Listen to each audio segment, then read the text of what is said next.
야, 이거 주의해야 역습 네. 조심해야죠. 자, 공 끊었고요. 자, 여기서 김민재 공을 빼냅니다. 아, 역시 김민재 선수 또 올라와서 저렇게 차단을 하네요. 네. 김민재 거꾸로 하면 뭡니까? 재민입니다. 재민킴.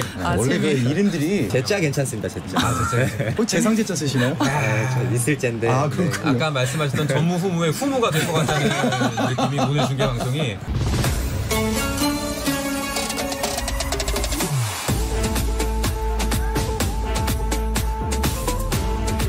2022 카타르 월드컵까지 약 4년 3개월을 달려온 벤투호가 월드컵 16강을 향한 또 다른 여정을 시작합니다. 그 첫 발걸음에 KBS 라디오가 함께합니다. 카타르 월드컵 H조 조별리그 1차전 대한민국 대 우루과이의 경기가 KBS 1라디오와 1라디오 유튜브 채널에서 동시 생중계됩니다. 네, 사막에서 열리는 첫 번째 겨울 월드컵 2022 카타르 월드컵 H조 조별리그 대한민국과 우루과이의 경기가 시작을 알렸습니다. 아시아의 자존심 대한민국과 남미의 강호 우루과이의 대결 KBS 라디오에서 즐겨보시기 바랍니다. 오늘 함께할 분들 소개해드리겠습니다. 자, 아직도 수아레즈를 생각하면 벌떡벌떡 깰 때가 있다는 분입니다. 2010 남아공 월드컵 우루과이전 깜짝 선발로 맹활약했던 김재성 인천 FC 코치를 모셨습니다. 어서 오십시오. 네, 안녕하십니까. 인천 유나이티드 코치 김재성입니다. 반갑습니다. 자, 그리고 선수들에게는 따스한 시선을, 경기는 날카로운 분석으로 함께 하실 분인데요. 축구 칼럼니스트 배진경 기자입니다. 안녕하세요. 네, 그리고 또 한 분 있습니다. 이분이 이제는 축구까지 해먹으려고 듭니다. 자, 걸어다니는 스포츠 나무위키 KBS의 아들 박재민 해설위원도 함께합니다. 어서 오십시오. 네, 농구 스노보드 브레이킹에서 축구까지 왔습니다. 네, 반갑습니다. 자, 그리고 저는 오늘 함께할 아나운서 한상원입니다. 거의 전무후무한 중계진이죠. 그렇죠. 네. 저도 이런 중계진에 합류가 돼서 너무 기쁘게 생각하고 오늘 재밌게 경기를 한번 풀어보겠습니다. 전무후무란 거는 뒤에도 없을 가능성이 근데 김재성 코치님은 저희가 소개할 때 그 수아레즈 얘기만 나와도 벌떡벌떡 깨신다고 했는데 정말로 여기 현장에서 나오자마자 갑자기 분위기가 차가워지는 게 이거 수아레즈가 얼마나 대단한 선수인지 그 선수를 지금 맞이하고 있는 대한민국은 얼마나 지금 선수들이 또 긴장을 하고 있을지 그런 것들을 좀 가늠해 볼 수 있었던 멘트였던 것 같습니다. 알겠습니다. 제가 2010년 월드컵 그때 갔을 당시에는 너무 긴장을 많이 해서 제 실력을 또 못 보여주는 그런 부분도 있었는데 오늘 후배들은 정말 자신의 기량들을 다 보여주고 많은 국민들한테 큰 기쁨을 줬으면 좋겠습니다. 근데 지금 방송 시작하고 보니까요, 김재성 코치가 덩달아 지금 긴장한 것 같아요. 네. 아까도 이제 그 생방송 시작하기 전에 선수들 경기장 입장하는 모습을 보면서 혼자 나지막히 말씀하시더라고요. 아, 진짜 긴장되겠다 이러시는 거예요. 왜냐면 우리는 그냥 보는 입장인데 코치님은 이제 그때 당시에 섰던 그 감정이 우루과이를 상대했던 맞아요. 또 터널에 있을 주인공이니까. 때 그때 그 긴장감들이 그대로 살아나신 거죠. 좀 어떤가요? 저 때 그 우루과이가 기억이 좀 많이 남으시나요?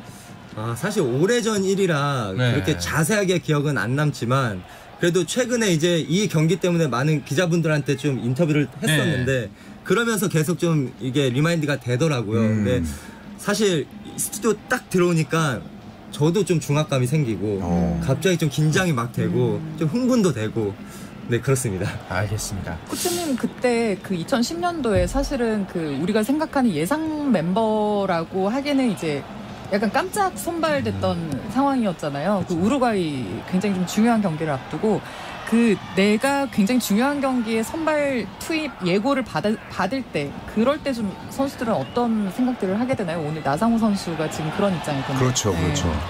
일단 나상호 선수의 역할이 지금 분명히 경기장 안에서 있을 거예요. 지금 공격적인 부분이라든지 아니면 수비적인 부분도 많은 활동량을 가져가면서 그 두 가지 역할을 잘 해내야 되기 때문에 사실 긴장이 많이 되겠지만 아까 이야기했듯이 긴장감보다 좀 즐긴다는 마음으로 좀 가벼운 마음으로 플레이를 해줬으면 좋겠습니다. 야, 이거 역습 조심해야죠. 자, 공 끊었고요. 자, 여기서 김민재 공을 빼냅니다. 아, 역시 김민재 선수 또 올라와서 저렇게 차단을 하네요. 네. 김민재 거꾸로 하면 뭡니까? 재민입니다. 재민킴. 원래 그 이름들이 제자랑 민자가 들어가면 괜찮습니다. 제자 괜찮습니다. 제자. 이거 아무나 다. 꼭 재상제자 쓰시나요? 네, 저 있을 젠데. 아, 그렇군요. 아까 말씀하셨던 전무후무의 후무가 될 것 같다는 느낌이 오늘 중계 방송이 강하게 듭니다. 수아레즈 이런 선수들은 정말 대단한 선수임에도 불구하고 사실 이런 구설수 때문에 조금 이제 본인의 명성에 조사를 하다 보니까 그 어렸을 때부터 상당히 사고를 많이 쳤더라고요. 이 16살 때는 본인한테 레드카드를 준 심판에게 머리 박치기를 해가지고 징계를 당했고 미성년자 나이에 이제 술 먹고 파티를 하다 코치한테 걸린 거예요. 그래서 그때 코치가 수아레스를 붙잡고 진지하게 얘기를 했대요. 너 지금 제대로 축구를 진지하게 임하면은 내가 이거 모르는 일을 해줄게. 그게 굉장히 중요한 본인의 인생 터닝포인트가 됐다는 얘기를 하더라고요. 그럼에도 불구하고 헤드볼, 뭐 깨물기, 다이빙 반칙, 뭐 인종차별 구설수 등 어렸을 때부터 좀 기질은 있었다고 합니다. 사실 축구 팬들 사이에서는 그 깨물기가 가장 경악스러운 일이었고요. 본인이랑 경합을 하는 선수를 그냥 깨물었어요. 어깨를 깨물었으니까. 그러니까, 깨물었어요. 그래서 사실 그때 굉장히 전 세계적으로 충격이기도 하고 그 당시 이제 외신이라든가 이렇게 그 기자들이 어떤 데까지 갔냐면 그 심리학 박사, 정신과 의사 막 이런 사람들이 도대체 수아레스의 저런 그 행태는 어디에서 나오는 것이냐. 뭐 이런 분석 기사들도 좀 나왔었고요. 뭐 하지만 지금은 또 후배들을 이끌고 굉장히 분위기 좋게 하는 선수로 경기장에서 좀 뭐 마지막에 그 어떤 불꽃을 태우고 있습니다. 저런 선수가 이제 팀 내 최고 참이면요 어떤 분위기가 형성되냐면은 믿음은 안 가는데 즐겁긴 해요. 그런 부분들이 좀 있습니다. 왠지 또 뭔가 경험이 있으신 분들 그럴 수 있다고 충분히 생각합니다. 여기 선수들을 조사를 하다 보니까 사실 이제 우루과이 선수들한테 제가 이제 호감을 갖기가 쉽지가 않잖아요. 왜냐하면 이제 상대편이니까. 근데 유일하게 호감이 가는 선수가 누네스 선수더라고요. 이 선수가 가족에 대한 어떤 본인의 이제 애정이 굉장히 크고 일단은 지금 중원을 치고 들어가고 있네요. 이제 온몸에 타투가 있는 걸로 굉장히 유명한데 가슴에 굉장히 크게 가족, 패밀리라는 이제 타투를 새기고 있고 본인의 어떤 가족에 대한 사랑, 연봉을 받았을 때 가족에 대한 어떤 배품 이런 것들이 굉장히 특징적인 선수고 실제로 지난 3월이었죠. 저기 아이를 출산했습니다. 근데 되게 재밌는 게 이름이 아빠 이름이 다르빈 누네즈잖아요. 아들 이름이 뭔지 아세요? 뭐예요? 다르빈 누네즈입니다. 주니어네요. 네, 아빠랑 이제 아들이랑 이름이 똑같이 장명을 했더라고요. TMI입니다. 아닙니다. 오늘 그런 용도로 불렀어요. 계속해서 축구 전문가가 아니고 뒷조사 전문가이기 때문에. 누네즈 참 멋있어요. 전 조사하면 할수록 참 멋있다는 생각이 들더라고요. 만약에 누네즈가 오늘 골을 넣으면은 박재민 씨를 미워할 겁니다. 예? 너무 칭찬을 해서 약간 반감이 생겼어요. 저는 지금. 아니 그게 그렇게 연결될 수도 있군요. 그 예상은 못했는데 실제로 누네즈는 가족들하고 보내는 시간을 더 많이 갖기 위해서 집에 그 트레이닝 센터를 직접 지었다고 해요. 유일한 이유가 가족들하고 시간을 더 보내기 위해서라고 할 정도로 그런 면에서 보면은 참 뭐 누네즈 선수는 뭐 적장이지만 참 멋있는 부분이 있다라고 많이 느꼈던 부분입니다. 하지만 오늘 골을 넣으면은 안 되겠네요. 그러니까요. 그렇죠. 선수를 좋아할 수는 있는데 우리 상대는 골은 안 수는 없습니다. 미안하지만 사실 지금 이제 월드컵에 뭐 처음 출전한 선수들도 있잖아요. 김재성 위원님도 이렇게 월드컵이라는 경기장에 나가면은 그 부담감이 사실 어느 정도인가요? 사실 여기 있는 선수들은 뭐 유럽 리그에서 뛰면서 저 정도 규모의 관중들은 경험해 본 적이 있을 텐데 월드컵이라고 하는 무대는 확실히 좀 다른가요? 사실 저도 후배들한테 월드컵을 가서 즐기고 오라고는 얘기를 하는데 사실 저 현장에 가 있으면 즐길 수가 없더라고요. 진짜 너무 예민해지기 때문에 그 캠프 안에서도 말소리도 잘 안 들리고요. 각자 방에서 계속 이미지 트레이닝만 하게 되고 정말 그 부담감도 굉장히 크고 하지만 또 경기가 끝났을 때는 경기 결과에 따라서는 또 분위기가 좀 바뀌는 부분도 있기는 해요. 그래서 오늘 경기가 굉장히 중요한 게 첫 경기인 만큼 좋은 결과를 가져가야 다음 경기 또 그 다음 경기도 그렇죠. 좋은 분위기 속에서 또 준비를 할 수 있으니까 굉장히 중요합니다 오늘.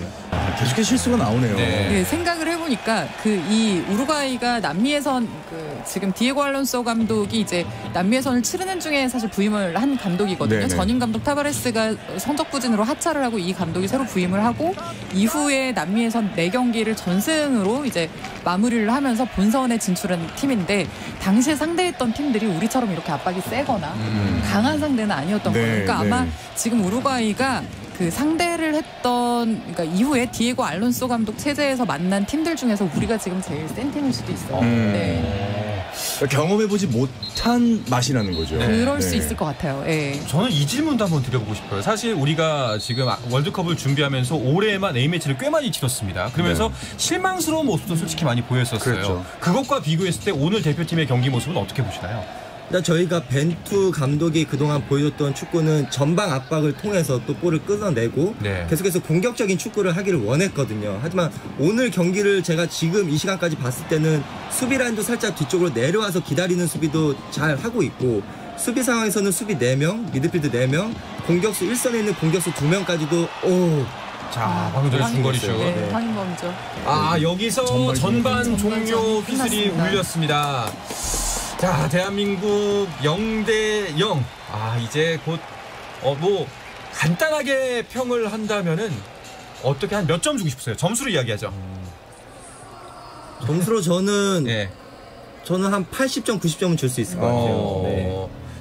저도 한 75점 정도? 네. 그렇군요. 저는 축구를 사실 그렇게 잘 모르다 보니까 저는 92점 주겠습니다. 알겠습니다. 왜냐하면은 사실 우리나라가 우루과이를 상대로 항상 약간 이 포비아라고 얘기하죠. 공포증이 있었잖아요. 사실 1승 외에는 전부 지금 승리를 거두지 못했던 상황에서 월드컵에서 우리에게 공포를 줬던 우루과이 상대로 이 정도 모습을 보여주고 있다. 저는 90점 이상을 뭐 받아도 충분히 잘하고 있고 이게 결과로 이어졌으면 좋겠다는 바람을 가져봅니다. 네, 아마도 중계 방송을 보시는 분들께서도 아마 비슷한 생각 갖고 계시지 않을까 하는 생각이 듭니다.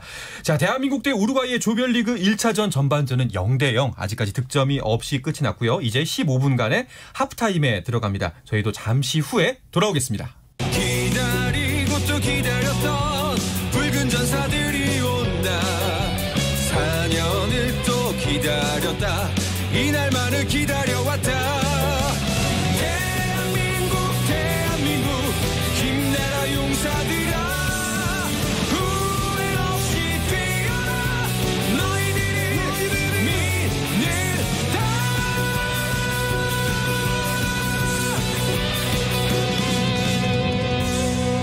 KBS 1 라디오 함께 꾸는 꿈 라디오 코멘터리 박스.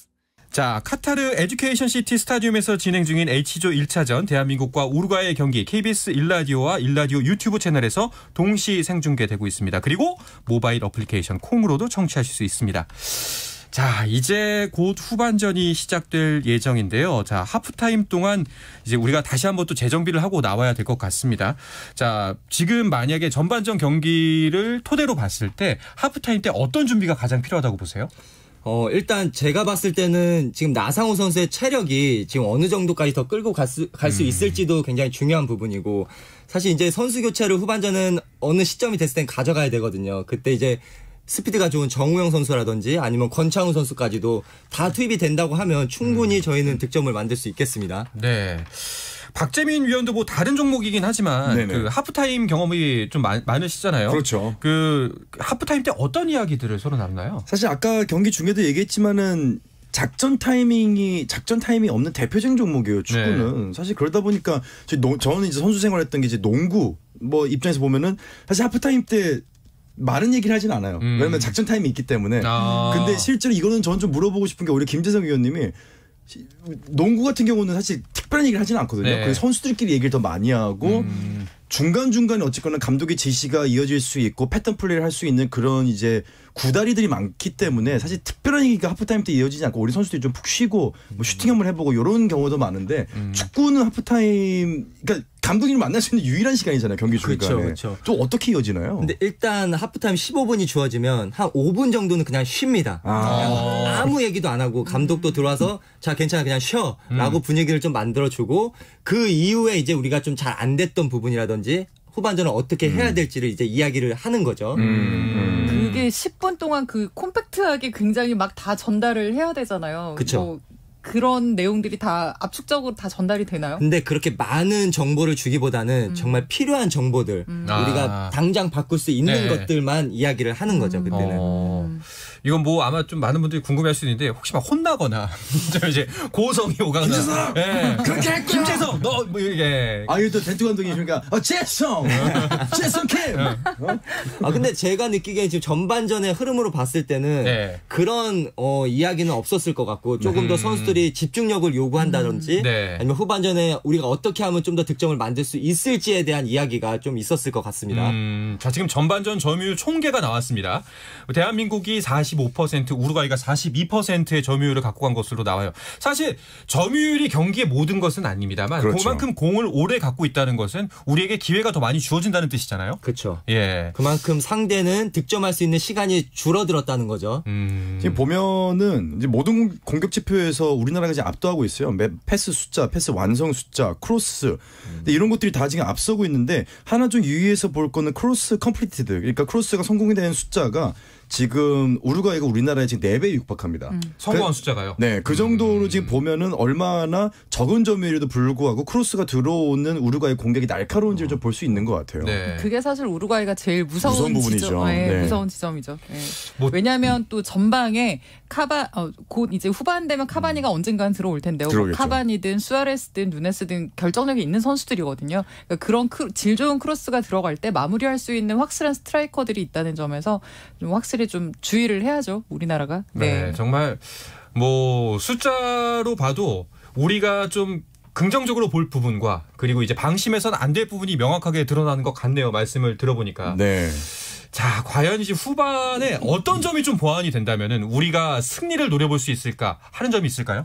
일단 지금 전반전에 제가 가장 긍정적으로 봤던 거는 세컨볼 싸움에서 그러니까 저희가 길게 상대 지역의 볼을 보내놓고 네. 그 상대가 걷어낸 볼을 계속해서 우리가 가져가고 있거든요. 네. 그러면서 재차 공격을 이어나가고 있는데 후반전도 이런 점유율을 좀 많이 가져가면서 또 사이드에 볼이 갔을 때는 어떤 긴 크로스보다는 상대 문정 최대한 가까이 가서 크로스가 이어진다라고 하면 뭐 사실 황의조 선수가 장신 스트라이커는 아니니까 네, 조금 더 날카로운 크로스가 이어진다라고 하면 득점까지 만들어낼 수 있을 것 같습니다. 네.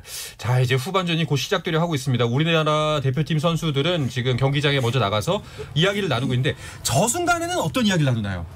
일단은 네. 제가 봤을 때는 손흥민 선수가 일단 가장 많은 이야기를 할 것 같은데 예. 집중해야 된다. 사실 가장 중요한 부분이긴 하거든요. 어느 선수 하나라도 집중하지 않으면 거기에서 실점이 나올 수 있는 상황이 생기니까 모두가 집중을 해야 된다라는 이야기를 할 거고 아마 정신적인 부분을 많이 이야기합니다. 네. 사실 이 운동 선수들끼리 뭐 집중이라는 단어 굉장히 많이 쓰는데 그러니까요. 필드 나가면 어떻게 집중 안 할 수 있겠어라는 얘기를 하지만은 네. 사실 그 아주 미세한 그 집중력의 차이가 네. 내가 나가야 되는 타임이 0.1초, 0.2초 요 차이가 정말 전술에 큰 차이를 만들어내지 않나요? 그렇죠. 좋은 선택을 계속해서 해야 되는데 네. 이 집중력이 떨어졌을 때는 좋은 선택을 할 수가 없는 거죠. 그렇죠. 사실 예전에 저희가 이제 어렸을 때 축구 경기를 보던 기억들을 되짚어 보면은 정신력 싸움이다. 정신력 했었는데 그때 뭐 한때 비판하는 시선에서는 후진적이다. 정신력 언제까지 정신력 할 거냐. 네. 그런데 결국엔 그 정신력이라는 게 지금 와서 생각해 보면은 이 우리가 계속해서 언급하고 있는 집중력을 말하고 있지 않나 이런 생각이 들기도 해요. 그렇죠. 히딩크 감독 때 했던 얘기가 기억나요. 히딩크 감독이 오자마자 그 우리나라는 오히려 체력이 좋다. 정신력이 약하다라고 얘기를 했던 그 평가가 저는 되게 기억에 남더라고요. 자, 이제 우리 휘슬 소리가 울렸고요. 후반전 시작됐습니다. 대한민국 대 우루과이 대 대한민국 후반전 경기가 방금 전에 휘슬과 함께 시작이 됐습니다. 스타디움이 네. 에듀케이션 시티 스타디움이라고 해가지고 이제 교육 특별자치구예요. 근데 이곳에 있는 이 에듀케이션 시티 스타디움이 대한민국의 역사의 기록이 남는 스타디움이 되기를 좀 기대를 해보겠습니다. 사실 우리나라가 또 뭐로 유명합니까? 교육열 아니겠습니까? 교육열이요? 네. 그러니까 이름이 딱 맞지 않습니까? 네. 에듀케이션 스타디움, 코리안 에듀케이션. 이 느낌 좋지 않습니까? 그렇죠. 그리고 사실 이 경기장 우리가 조별리그 3경기를 다 동일하게 이 경기장에서 맞아요. 하거든요. 네. 네. 그래서 뭐 지금 말씀하신 것처럼 역사가 만들어진다면 계속 이 경기장에서 나올 수밖에 없는데 맞아요. 첫 경기부터 또 그런 장면들이 나왔으면 좋겠네요. 네. 사실 김재성 해설위원님이 2010년에 이제 나갔을 때 공인구가 좀 이제 약간 좀 평가가 안 좋았잖아요. 그렇죠. 이제 공을 얘기하면 사실 2002년에 뭐 피버노바 뭐 역대급 공이다 이런 얘기가 있었고 이번에도 사실은 뭐 화제되고 있는데 실제로 공의 차이에 따른 선수들의 어떤 이 감각의 차이 이런 게 좀 크게 있나요? 그렇죠. 일단은 과학이 발달할수록 공격수들에게 유리하게 공인구가 제작이 됩니다. 뭐 더 가벼워진다거나 아니면 더 회전을 잘 감긴다거나 공격수가 유리하다는 거는 그만큼 득점으로 많이 만들 수가 있는 상황이 오는 거니까 네. 네, 일단 피파에서는 그런 식으로 공인구를 제작을 합니다. 아니 2010년에 도대체 얼마나 안 좋았길래 이때 어땠어요? 그때 자블란이 네 탱탱볼이라고 막 네, 그때 그게 이제 반발 순발력이 탄성이 굉장히 좋고 그 남아공의 고지대 경기장이 많았어요. 아, 그렇죠. 그러니까 이게 이제 어느 쪽으로 그 궤적이 휘어질지 모르는 그래서 사실은 마구라는 별명이 붙어 있었는데 그것 때문에 골키퍼들이 쳐나가는데 굉장히 그 고생들을 많이 해서 당시에는 그게 또 굉장한 이슈가 됐고 그 마구 자블라니를 지배하는 선수가 결국에는 이 월드컵에서 승리를 가져간다라는 그런 공식이 좀 있기는 했었고 우리나라에서는 또 박주영 선수가 그걸 프리킥에서 굉장히 좀 활용을 잘 했고요. 혹시 김재성 코치는 이번 공인구는 만져보신 적이 있나요? 저희도 팀에서 이 공인구를 썼기 때문에 슈팅도 해보고 킥도 해봤는데 저는 개인적으로 좀 묵직하더라고요. 근데 그 묵직하다는 거는 슈팅을 했을 때 가속도가 계속해서 붙어 나간다는 거니까 역시 저는 이 부분도 공격수에게 유리한 부분이 아닐까 생각을 해봅니다. 자, 디에고 고딘의 모습이 계속 보이네요. 디에고 고딘이 참 재밌는 건 어렸을 때 4살 때 가족들하고 가족여행 갔다가 자, 김승규 골 잡아냅니다. 물에 빠져서 죽을 뻔한 위기를 겪었어요. 고딘이요? 네. 근데 수영을 하나도 못하는데 휩쓸려 내려가면서 본인이 살아나왔다고 하더라고요. 근데 그때의 그 목숨을 걸었던 그 경험이 아직까지도 본인의 어떤 인생의 선택, 여러 종목을 때 축구를 하면서도 리더로서의 어떤 그런 모습, 이런 본인의 인생의 가장 큰 경험이었다라고 얘기를 할 정도로 4살 때요? 사이드에서 이제 또 그 감독이 옐로 카드 받는 장면이 경기 중에서 많이 나온 장면은 아닌데 경기가 끝이 이렇게 주심의 휘슬이 울리면서 대한민국과 우루과이의 1차전 이렇게 종료가 됩니다. 0대0 무승부로 결과가 나왔네요. 뭐 이런 말씀 드리기 뭐하지만 저는 무승부 예상했었습니다. 다들 패배를 한다고 조심해서 얘기 많이 할 때 저는 뭐 무승부 예상했었습니다. 제가 누네스 팬들 때부터 저런 멘트를 치자니까 좀 불안한 감이 없잖아 있었는데 하지만 오늘 우리나라가 잘했기 때문에 정말 잘했어요. 박재민 위원 오늘 정말 미워할 뻔했습니다. 저희는 16강 갑니다. 그러니까요. 네, 16강 갑니다, 저희. 자, 일단은 간단하게 뭐 세 분께서 오늘 경기 관전평을 한마디씩 해주시죠. 네, 저는 일단 저희가 그 소기의 목적은 달성했다. 승점을 따는 게 가장 중요했는데 첫 경기에서 그래도 승점을 땄고 그리고 그 몇 가지를 확인을 했잖아요. 손흥민 선수가 그래도 90분을 뛸 수 있는 상황이라는 게 이제 좀 오늘 확인이 되었고요. 뭐 준비한 대로 좀 잘 맞아 떨어졌고 마지막에 방점을 찍는 그 역할을 하는 선수의 움직임은 조금 아쉬웠지만 그럼에도 불구하고 우리가 무난한 출발을 했다. 저는 이렇게 보고 있습니다. 일단 저는 공수 상황에서 밸런스가 굉장히 좋았던 경기였던 것 같고 특히 수비 장면에서 상대가 굉장히 단순한 공격을 했다는 거는 그만큼 수비 간격이라든지 아니면 밸런스가 굉장히 좋았다라는 이야기거든요. 그래서 이 다음 경기도 굉장히 기대가 되고 이번 대회가 오늘 경기를 통해서 굉장히 기대감을 갖게 하는 경기가 된 것 같습니다.